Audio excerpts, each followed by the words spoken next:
Les Haut-Parleurs, un podcast présenté par les Tribuns Nantes.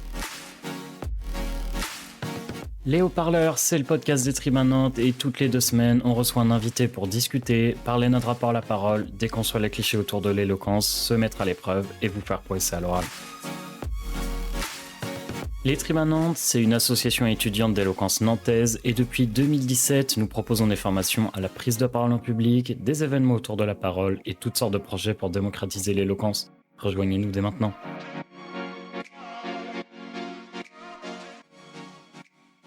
Et du coup, Léa, comment as-tu découvert la pratique de l'éloquence ? J'y ai réfléchi et en fait je ne sais plus.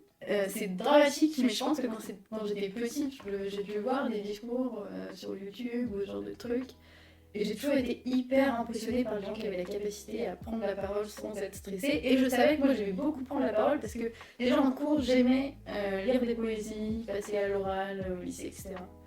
Mais de là à faire un discours, certainement pas. Et en fait je pense que c'est quand je suis arrivée à la fac où il y avait un stand tribun, il me semble. Et il y avait marqué que la première séance, la première grande séance, c'était une initiation, mais qu'on n'était pas obligé de participer. Donc je me suis dit, ok, c'est la seule séance de l'année, on va pas m'obliger à prendre la parole, j'y vais et je reviens plus jamais. Et en fait, j'ai été hyper conquise, donc après je suis pas revenue pendant 2 séances parce que je pensais qu'on était obligé de participer. Et puis après, il y a quelqu'un qui m'a dit, ah mais non, mais on n'est pas obligé de participer, je peux venir rester assise au fond. Du coup, je suis allée pendant 2 mois, je crois, à toutes les grandes séances assise au fond de l'amphi. Et je me suis dit, waouh, c'est des boss. Mais impossible de prendre la parole, quoi. Ah, c'est pas facile. C'est le cas pour beaucoup de tribuns. Mais c'est dur, hein. Ah je suis d'accord, moi j'ai pris la parole, j'ai mis tellement de temps. La première année où je suis venu, j'ai pas parlé une seule fois. Et la deuxième année, j'ai attendu 4e séance, je crois. Moi j'ai une anecdote, c'est que en grande séance, c'est la 4e année que je connais les tribuns. Je suis allée, je pense, à toutes les grandes séances depuis que je suis à la fac. Et je n'ai participé qu'une fois. Ah ouais, une fois sur toutes les séances. Anecdote, c'était ouais. une fois et c'était pendant ma première année, au 2e semestre. Et il y avait 20 personnes et c'est la seule fois que j'ai participé à 20 ans. T'es en train de nous dire que t'as jamais participé à une de nos grandes séances de cette année ? Vous avez vu comment je suis ? Oh, la compétition, quoi. Vous avez dit oratrice fluente à 100%. Ah, mais là, plus le choix, la prochaine grande séance, c'est bon, tu participes. Hein, là, écoute, hein. Je ne vais pas venir. Oh, ok, tu participes pas, t'as le droit. Et est-ce que tu te souviens du thème ou de l'exercice sur lequel t'étais passé ? La première fois que j'ai participé, Ouais. C'était incroyable parce qu'en fait c'était l'exercice de... Alors comment expliquer ? C'est un exercice où il y a plusieurs orateurs qui sont en ligne, ils interprètent tous une entité ou quelque chose de différent et ils doivent se défendre. Et nous c'était sur le thème des émotions et moi j'étais la colère. Et en fait j'ai axé la colère sur le fait que quand on était en colère c'est parce qu'il y avait une injustice et qu'il fallait qu'on soit tous ensemble en colère et qu'on soit réunis dans la colère. Et du coup j'ai gagné l'exercice. Trop fort. Voilà. C'est marrant, je suis pas étonné. C'est vraiment... Mais j'étais sur la colère en plus, donc c'était pas forcément... Quand j'ai entendu colère alors qu'à côté il y avait genre la joie, le rire et tout, j'étais trop jalouse des autres émotions. C'est très bien, la colère c'est une super émotion en éloquence, il n'y a pas de souci. C'est aussi la plus facile à faire, ce qui fait que beaucoup de personnes l'adorent quand même. Oui. Et pour ce qui est de la découverte de la pratique de l'éloquence, je trouve que chez les tribuns, c'est quand même sans faire la pub... Ouais. Non mais vas-y, fais notre pub. Tu peux quand même la faire parce que on est sur un podcast tribun quand même. C'est quand même une association d'éloquence. L'éloquence, ça peut sembler comme une matière un petit peu impressionnante quand on regarde un petit peu justement quand on regarde des concours sur YouTube, ce genre de choses où finalement si on les voit c'est parce que les gens sont bons, sont impressionnants, ils sont des amphis remplis, ce genre de choses. Et les tribuns, je trouve, rendent quand même ça bien accessible en grande séance. Où finalement tu peux venir mais t'es pas obligé de participer.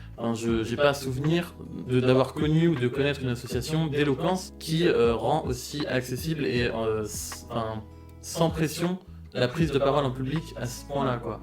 Et c'est vraiment ça quand on vient en grande séance la première fois. La première est souvent axée sur la parole est à vous et finalement venez comme vous êtes et dites ce que vous avez à dire. Y a aucun problème. Enfin vous pouvez tout dire. Et alors qu'on est devant 60, 80, 100 personnes, quoi. Et c'est ça qui est vraiment trop cool chez les tribuns et en fait qui permet d'avoir une très bonne première approche et première découverte de l'éloquence. Et moi j'ai participé pas mal de grandes séances, presque toutes, parce que justement on était 2 ou 3 même à se dire on participe au moins une fois à chaque séance, mais quand on y est tout seul, c'est vrai qu'on peut se mettre un peu en retrait, mais c'est toujours assez impressionnant et limite parfois pas addictif, mais en mode on a envie d'entendre les gens parler. Tu reconnais ceux qui te plaisent, parmi lesquels tu pourrais te reconnaître dans l'éloquence et ceux qui t'intéressent.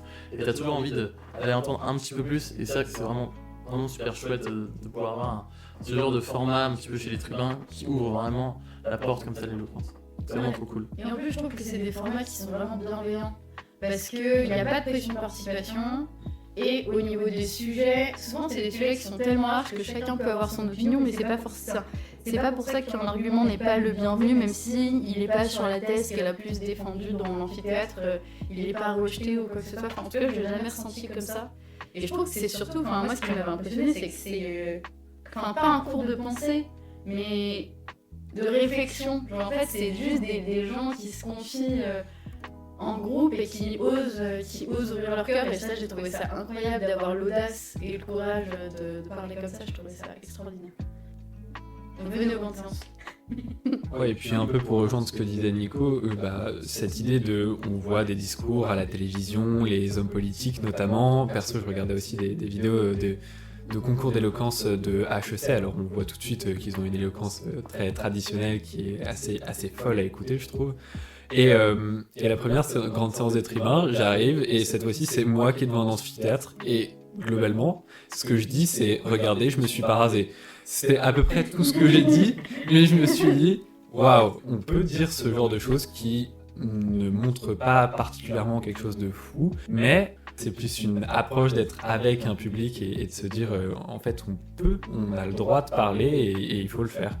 Mais ça, c'est marrant, c'est un truc qui est hyper important au sein de l'asso, mais que tout le monde comprend pas parce que on va former dans des lycées et les lycéens, ils sont incapables de prendre la parole sans dire le truc le plus intéressant du monde. C'est que de temps en temps, c'est compliqué de les faire participer parce que, je sais pas, moi j'ai l'impression que c'est un peu l'esprit dissertation, notation, mais ils se mettent une pression de fou sur il faut que ce soit ultra structuré, que ce soit hyper intéressant, etc. Alors qu'en réalité, on a aussi le droit de prendre la parole pour dire un truc qui n'est pas le truc le plus pertinent du monde.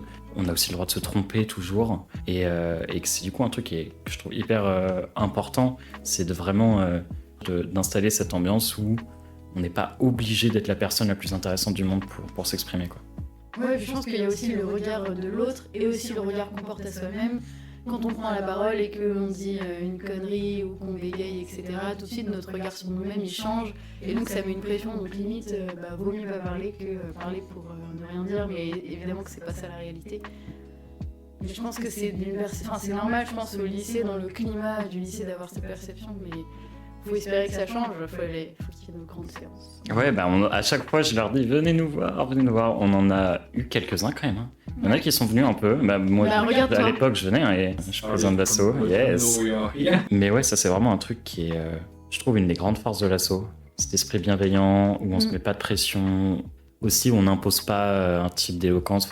Et moi, je pense que c'est toi qui avais dû me dire ça quand j'entrais dans l'asso, mais c'est qu'on n'essaie pas d'apprendre un type d'éloquence, mais juste de permettre aux personnes de développer leur éloquence personnelle. Et c'est vraiment, je trouve, une idée ultra intéressante, hyper importante, quoi. Ouais, il n'y a pas un orateur, dans chaque personne il y a un orateur et l'idée c'est juste de le faire s'enflammer un peu et qu'il monte sur scène, quoi. Et du coup, troisième question, pour toi, je pense qu'on se doute un peu de la réponse, mais pour toi c'est quoi le plus important en éloquence?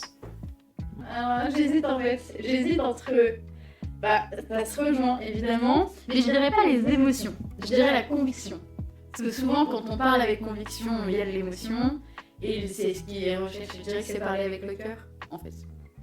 Parce que du coup, parler avec le cœur, ça implique de parler avec ce qu'on ressent, mais aussi ce qui nous convainc. Je pense que c'est de parler avec le cœur le plus important.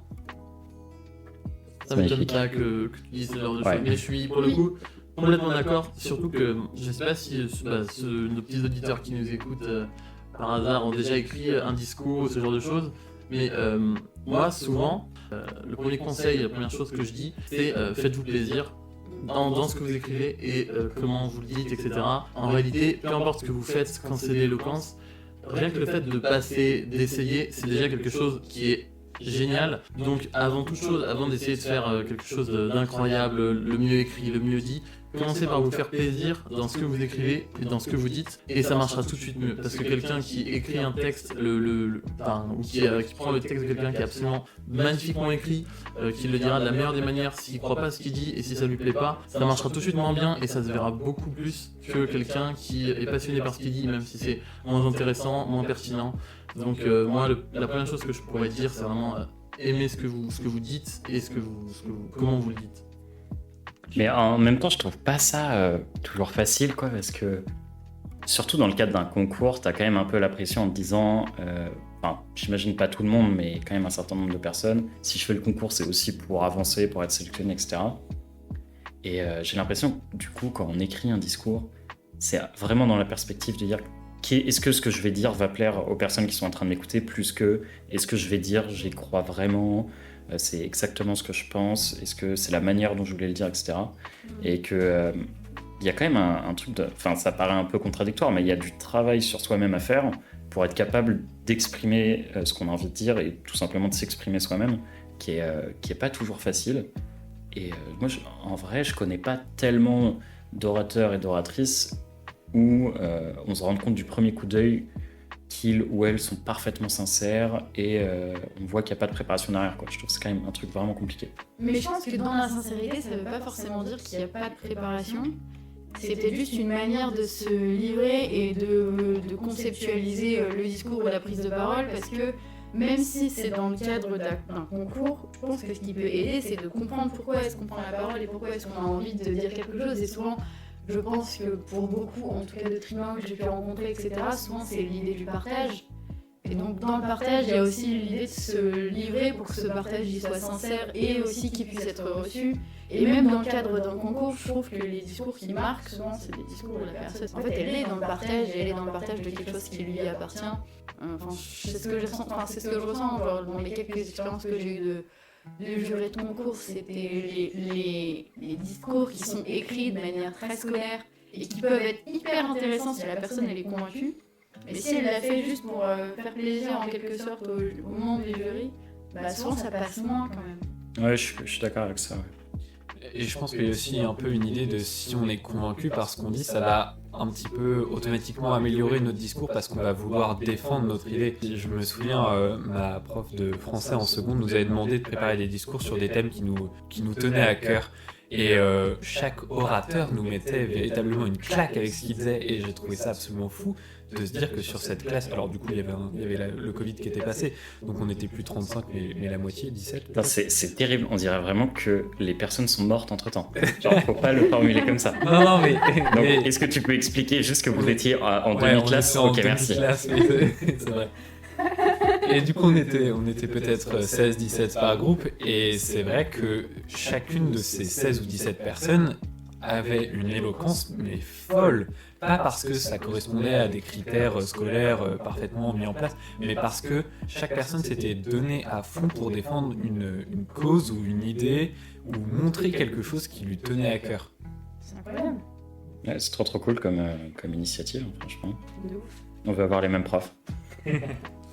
Et après, juste pour un truc, ce que tu disais tout à l'heure, Raphaël, c'était que c'est pas facile dans un concours d'éloquence de croire en ce qu'on dit, etc. Mais au-delà, moi quand je parlais tout à l'heure, c'était au-delà de croire en ce qu'on dit et de penser ce qu'on dit, d'être en accord avec ce qu'on dit, c'est plutôt se faire plaisir dans le sens où tu peux défendre une position que tu ne défends en réalité personnellement pas du tout. Surtout que je sais que là par exemple sur les concours d'éloquence, quand il y a une négative et une positive, il y a forcément deux avis et sur les deux il y en a sûrement un que tu partages pas. Si par exemple tu dois défendre la guerre ou ce genre de choses, tu essaies de tourner le sujet de telle manière à ce que tu puisses dire ça, parce que sur l'IA tu sais qu'il y a des sujets où il faut défendre la guerre, du coup dans ces cas-là t'es pas pour, mais tu peux quand même si t'es complètement opposé à ce que tu vas dire, dans le fond, tu peux quand même te faire plaisir et transmettre ce plaisir que tu as à parler de ce que tu as à dire aux gens qui t'écoutent finalement.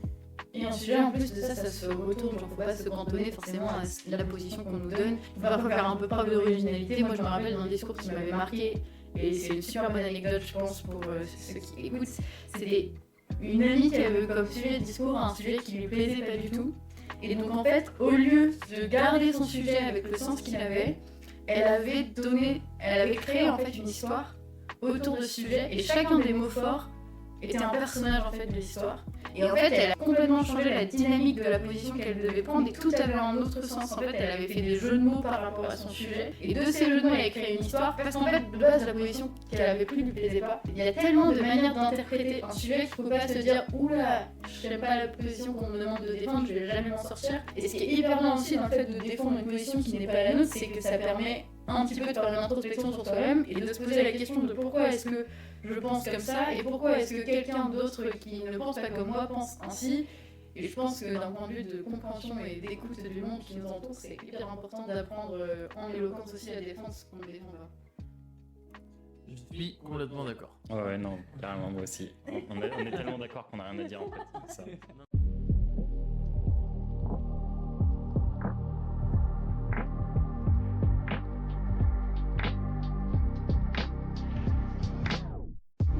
Les haut-parleurs, c'est fini pour aujourd'hui, mais on se retrouve très bientôt pour le prochain épisode. Et d'ici là, vous pouvez nous retrouver sur tous les réseaux sociaux et sur notre site internet. Tous les liens sont dans la description.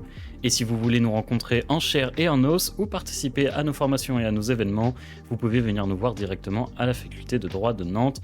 On vous dit à très bientôt et surtout n'oubliez pas, on ne naît pas tribun, on le devient.